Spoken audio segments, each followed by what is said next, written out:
네, 하나님 말씀 다니엘서 6장 16절로 24절까지의 말씀입니다. 다니엘 6장 전체의 말씀을 함께 살펴볼 텐데요. 본문은 6장 16절로 24절까지의 말씀만 함께 보도록 하겠습니다. 지난주까지 등장했던 왕의 이름은 벨사살 왕이었죠. 다니엘서 4장까지 등장했던 왕은 느부갓네살 왕이었고요. 5장에서 벨사살 왕이 느부갓네살을 죽고 왕위에 오르는데 많은 귀족들을 불러서 술잔치를 벌입니다. 그 틈을 타고 베데와 바사와 메데 연합군이 쳐들어와서 정권을 또 빼앗기게 되는 이야기입니다. 근데 오늘 6절에 다리오 왕이 등극하는데요. 6장에 등장하는 다니엘의 모습이 참 멋있습니다. 뭐랄까, 다른 사람보다 다니엘은 좀 한두 단계 위에 좀 탁월한 사람이었던 것 같습니다. 다니엘이 좀 탁월했다라는 표현보다 적합한 표현은 없는 것 같아요. 다니엘의 삶에 다른 사람들과는 분명히 달랐습니다. 뭔가 달랐어요. 여러 가지를 얘기할 수 있겠지만 오늘 함께 여러분과 살펴보면서 6장에 나타난 다니엘의 탁월함 4가지를 함께 은혜를 나누려고 하여 오늘 말씀을 들으면서 너희도 이런 사람이 좀 되라, 다니엘과 같은 그런 믿음의 사람이 되라라는 하나님의 음성을 들을 수 있는 시간 되었으면 좋겠습니다. 첫 번째로 다니엘이 가지고 있는 탁월함은 무엇인가? 다니엘에게는요, 다른 사람보다 탁월했던 실력이 있었습니다. 자기 분야에 있어서 다니엘은 실력이 탁월했다라는 거예요. 3절을 볼까요? 3절 말씀. 다니엘은 마음이 민첩하여 총리들과 고관들 위에 뛰어남으로 왕이 그를 세워 전국을 다스리게 하고자 한지라. 여러분, 이게 얼마나 놀랍냐면 지금 정권이 바뀐 상황입니다. 나라가 바뀌었어요. 다니엘은 바벨론 제국의 셋째 치리자까지 있었던 그런 사람입니다. 그러면 정권이 바뀌면 어떻게 해야 됩니까? 이전 정권의 고위직에 있었던 사람들은 대부분 숙청되어야 합니다. 나라가 바뀌었는데요. 행정체계가 완전히 바뀝니다. 1절을 보면 다리오가 자기 뜻대로 고관 120명을 세워 전국을 통치하게 하고, 5장에 있었던 벨사살 왕은요, 큰 바벨론 성읍 안에서 축제를 즐기는데 급급했다면 이제 새로운 바사와 메데 연합군의 다리오 왕은요, 어떻게 합니까? 사람을 먼저 세워요. 행정체계를 먼저 잡습니다. 자기 뜻대로 고관 120명을 세웁니다. 그 120명이 각각 지역들을 통치하는 거예요. 그리고 그 위에 총리 3명을 둡니다. 그러니까 120명의 사람들이 40명씩 3명의 총리에게 보고를 하는 거예요. 자기 지역에 어떠어떠한 일이 일어났다. 그리고 왕이 총리 3명의 보고를 듣는 것이죠. 그러니까 총리 3명이 몇 명을 지휘하는 거예요? 120명의 고관들을 지휘하는 겁니다. 그러면 총 고관이 몇 명이 되는 거예요? 120명 위에 총리 3명이니까 123명의 고관이 되는 거예요. 근데 다니엘은요, 그 중에서도 가장 뛰어났던 존재로 보입니다. 그 이유가 무엇입니까? 정권이 바뀌었는데도 다니엘을 중요한 이유는요, 3절의 표현대로 다 마음이 민첩하여 총리들과 고관들 위에 뛰어남으로, 120명의 고관들보다 뛰어났고 3명의 총리들보다 다니엘이 더 뛰어났다라고 성경이 이야기하고 있다는 거죠. 정권이 바뀌어도 여전히 다니엘은 실력이 좋아서 쓰임받고 있었다라는 것이죠. 오늘 말씀을 읽으면서 다니엘의 여러 가지 모습 중에서 다니엘이 창문을 열고 하루에 3번 기도했던 것, 이 모습에 우리가 도전을 받아야도 하지만 사실 6장이 시작하면서 제일 먼저 우리가 대면하게 되는 다니엘의 모습은 자신의 일에 있어서 탁월했던 다니엘이었습니다. 120명의 고관들보다, 그리고 3명의 총리들보다 탁월했던 다니엘, 이것을 묵상해야 됩니다. 성경은 우리에게 다른 사람들보다 실력이 있을 것을 요구합니다. 다른 사람들보다 탁월할 것을 저와 여러분들에게 요구하고 있어요. 성실할 것, 충성할 것을 요구하고 있습니다. 여러분, 잠언 22장을 보시면 22장 9절에 이런 말씀이 있습니다. 함께 읽어볼까요? 시작. 내가 자기의 일에 능숙한 사람을 보았느냐?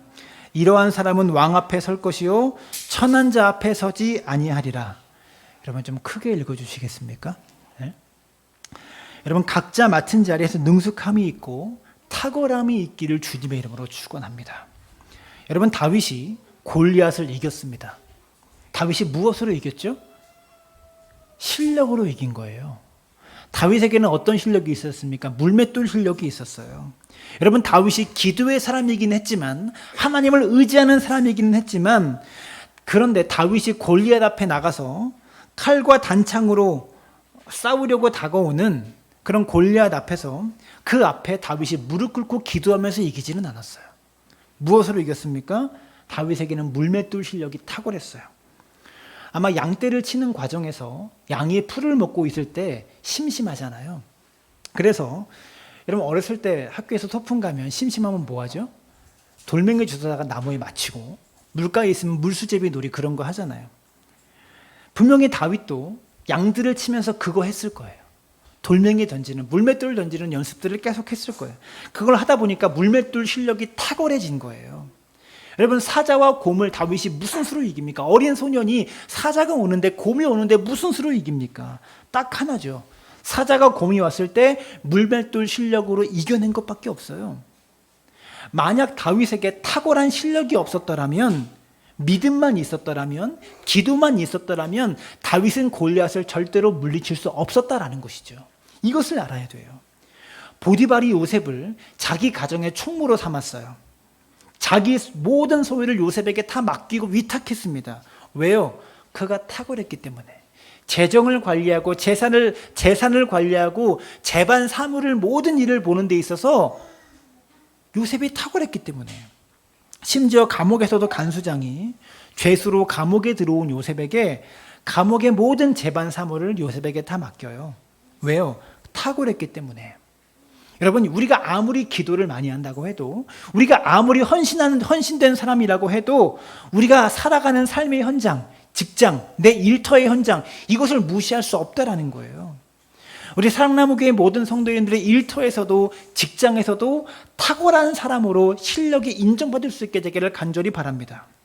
사람을 고치는 의사는 아무리 그가 믿음이 좋아도, 아무리 그가 기도를 많이 해도 탁월하게 환자의 병을 치료할 수 있는 실력이 있어야 합니다. 차를 고치는 분은 차를 고치는 데 있어서 탁월한 실력이 있어야 돼요. 여러분, 다니엘이 결국 왜 쓰임 받았을까요? 정권이 바뀌었는데도 다니엘이 왜 이렇게 다리오 왕에게 인정을 받고 쓰임 받았을까요? 성경은 그가 민첩해서 다른 사람들보다 뛰어났다라고 이야기하잖아요. 여러분, 교회에서 믿음은 아주 좋은데, 기도도 많이 하는데 실력이 없는 사람들이 가끔 착각을 합니다. 어떤 착각을 합니까? 자기가 실력이 없어서 직장에서 어려움 당하고 고난 당하는 것을 믿음 때문에 핍박받는 걸로 착각하는 사람들이 많아요. 많은 그리스도인들이 자기가 직장에 나가서 술, 담배 안 하기 때문에, 교회 나가서 예배 드리기 때문에, 교회 다닌다는 이유로 직장에서 불이익을 받고 있다고 생각해요. 근데 회사 상사한테 직접 회사에 가서 물어보면 뭐라고 그러는지 아세요? 일을 못해서 그렇대요. 태도가 안 좋아서 그렇대요.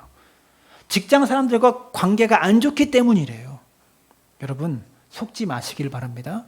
믿음 때문에, 기도 때문에 여러분이 그리스도인들이 세상에 인정받지 못하는 게 아니라 실력이 없어서예요. 탁월하지 못하기 때문이에요. 다니엘은 실력이 탁월했기 때문에 그는 인정받는 믿음의 사람이 되었다는 거죠. 골로새서 3장 23절에 보시면 함께 읽습니다. 시작. 무슨 일을 하든지 마음을 다하여 주께 하듯 하고 사람에게 하듯 하지 말라. 교회나 회사에서 어떤 일을 하든지 주님께 하듯이 최선을 다해서 일할 수 있는 믿음의 사람들 되시기를 주님의 이름으로 축원합니다. 그게 여러분이 탁월해지는 비결이에요.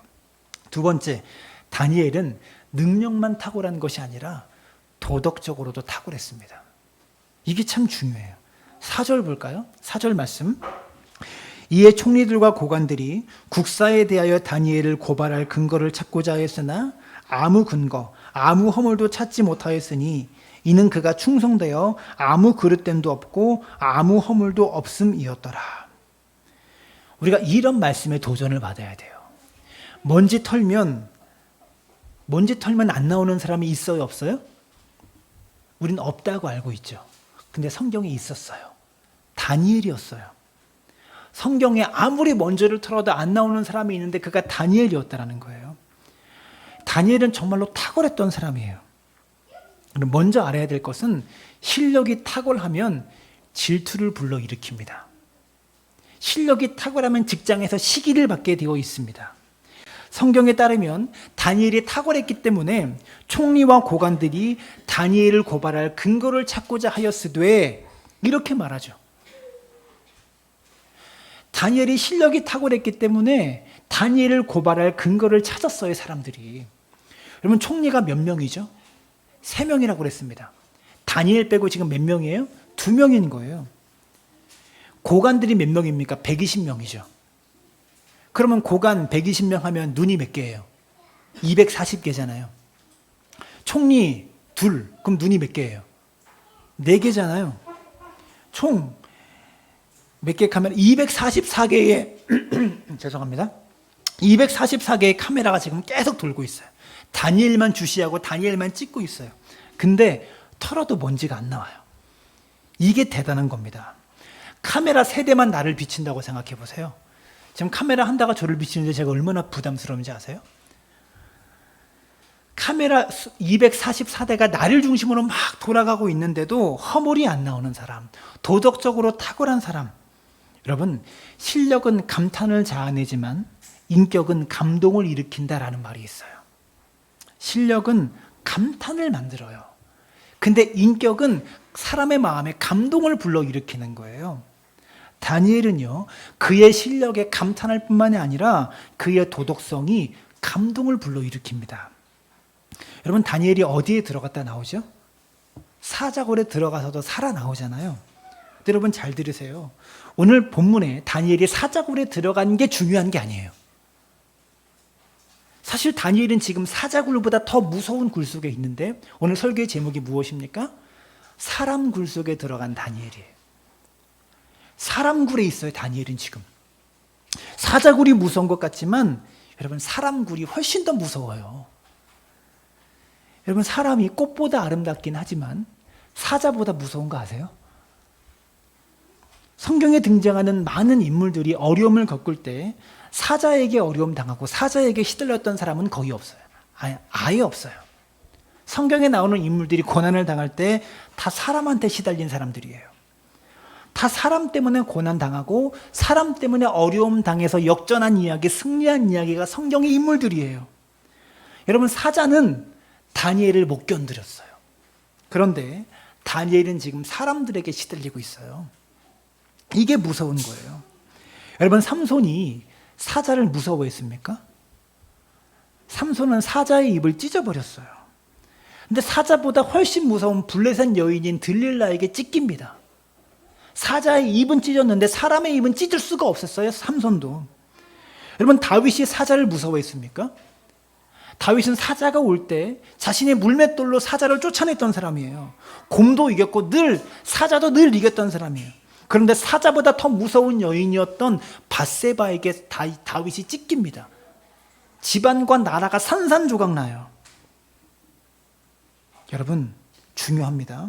오늘 다니엘이 사자굴에만 들어간 게 아니라 사자굴보다 훨씬 무서운 사람굴에 들어가 있어요.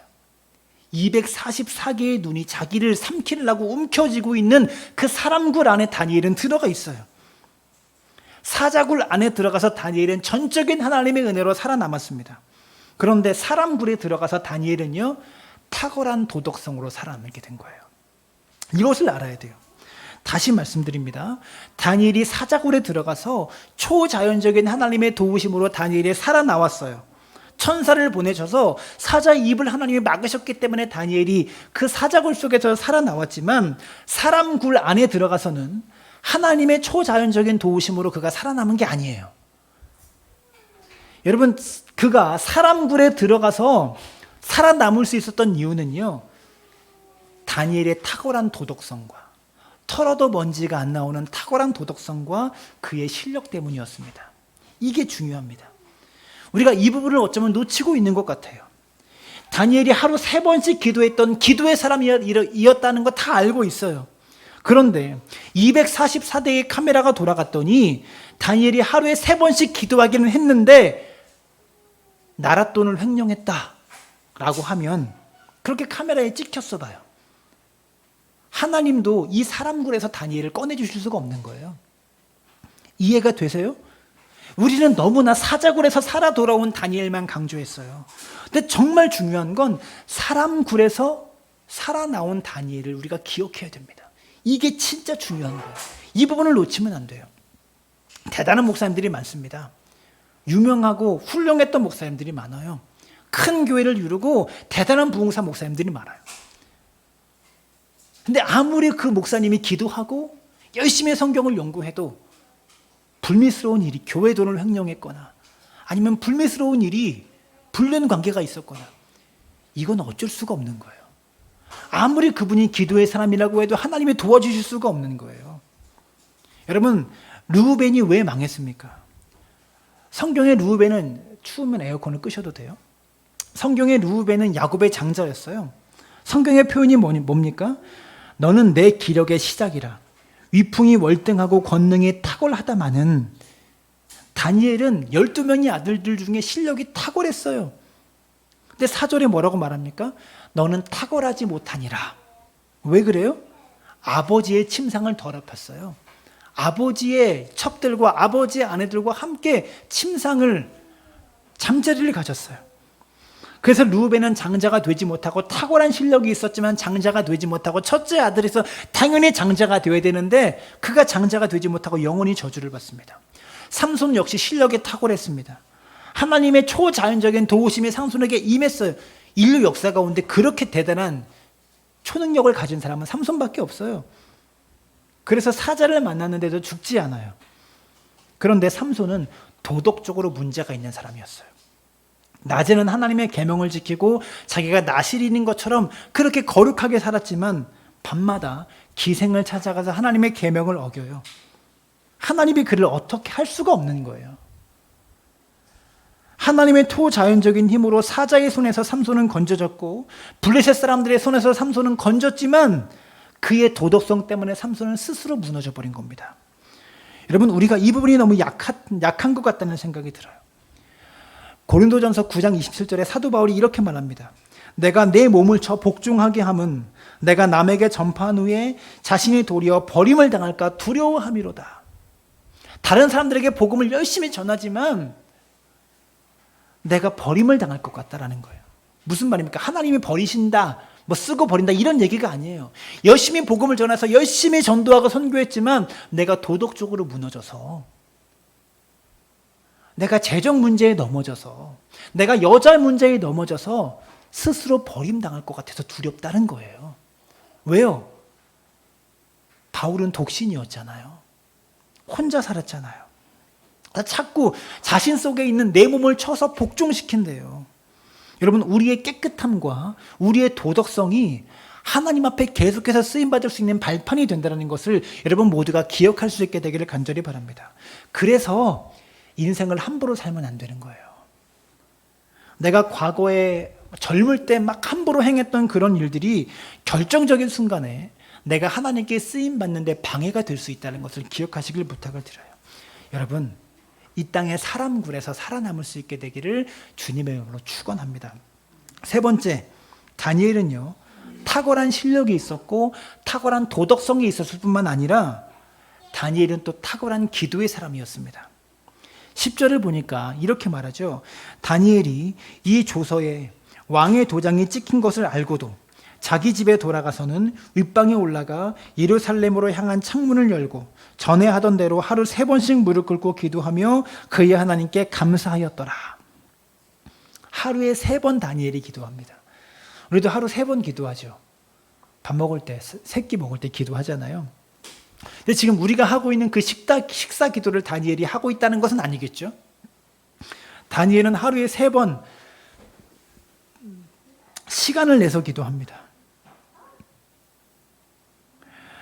어떤 사람들은 이렇게 얘기를 하더라고요. 하루에 3번 기도하는 게 뭐가 그렇게 중요하냐? 기도의 횟수가 그렇게 중요하냐? 마음과 뜻과 정성을 다해 기도하는 게 중요하지. 그런데 하루 3번 기도하는 것은요, 율법적인 신앙을 가지고서 할 수 있는 게 아니에요. 습관으로 할 수 있는 게 아니에요. 저는 태어나서 하루 3번 기도해 본 적은 없고요. 하루 2번 기도해 본 적은 있어요. 제가 두란노 교회라는 교회에서 부목사로 섬길 때 새벽 예배도 인도하고요.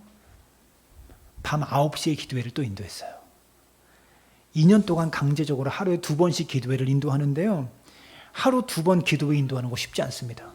어디 놀러를 못 가요. 놀러 가도 8시까지 집에 들어와야 돼요. 9시 기도회를 인도해야 되니까. 근데 하루 3번 기도한다. 그것도 총리가. 우리가 아무리 바빠서 기도를 못 한다고 하지만 총리보다 바빴을까요? 다니엘보다 바쁘겠습니까? 근데 하루 3번을 새벽과 저녁은 어떻게 했겠지만 국사를 보는 와중에 점심시간을 떼놓고 기도한다? 이게 어떻게 율법적인 신앙, 습관적인 신앙으로 가능한 일이겠어요? 이건요, 하나님을 진짜 사랑하고 기도를 사랑하지 않으면 못하는 일이에요. 성경 어디에도 하루 3번 기도하라고 명령한 곳이 없어요. 명령도 아니고 율법의 요구도 아니고 의무도 아니에요. 근데 다니엘은 그게 좋아서 한 거예요. 기뻐서 한 거예요. 기도 시간이 너무 좋아서 그렇게 기도한 거예요. 하루에 3번 기도하려면 아무리 생각해도 삶의 중심을 그 기도 시간에 맞춰 놓지 않으면 그렇게 할 수 없는 일이에요. 이 기도 시간을 먼저 정해놓고 나머지 일들을 처리해야지만 할 수 있는 일이 하루 3번 기도하는 일이라고요. 다니엘도 분명히 기도하기 편한 환경은 아니었습니다.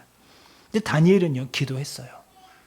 우리의 몸이요, 영적인 일은 저절로 되지 않아요.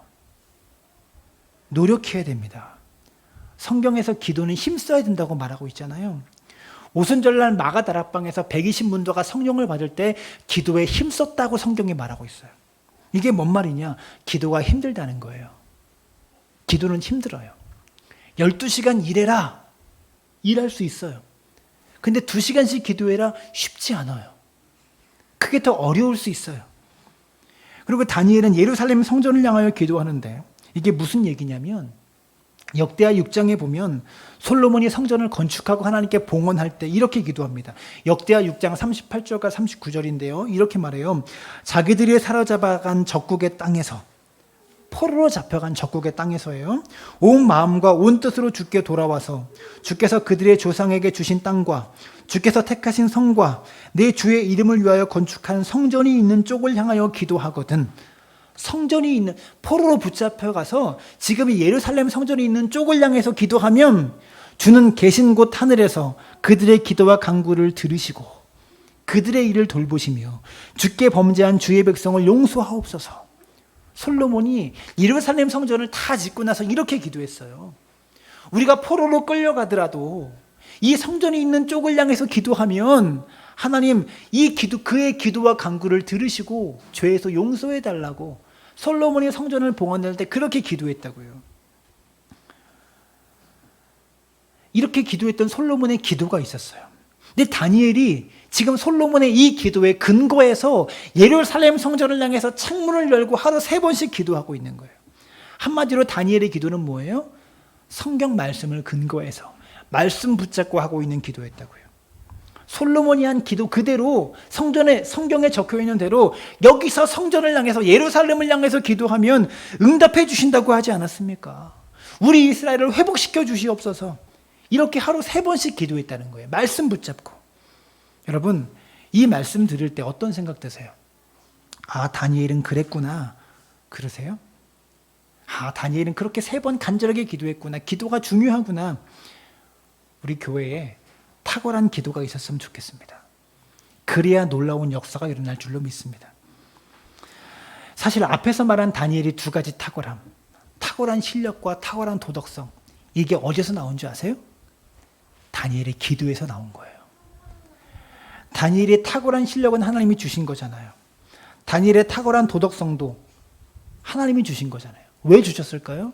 그가 하루 3번 간절하게 하나님께 기도했기 때문에 거룩하게 살 수밖에 없었고요. 하나님께서 그에게 능력을 주실 수밖에 없었던 거예요.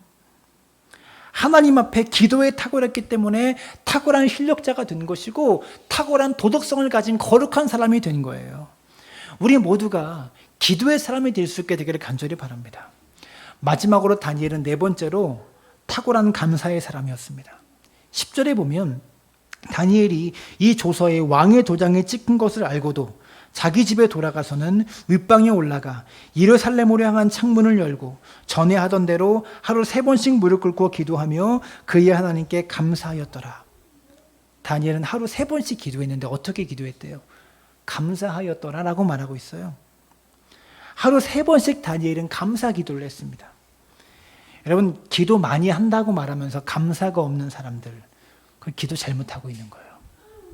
기도 많이 한다고 하면서 불평만 가득, 입만 열면 불평인 사람들, 그 기도 잘못하고 있는 거예요. 얼굴에 불만이 가득한 사람들이 있어요.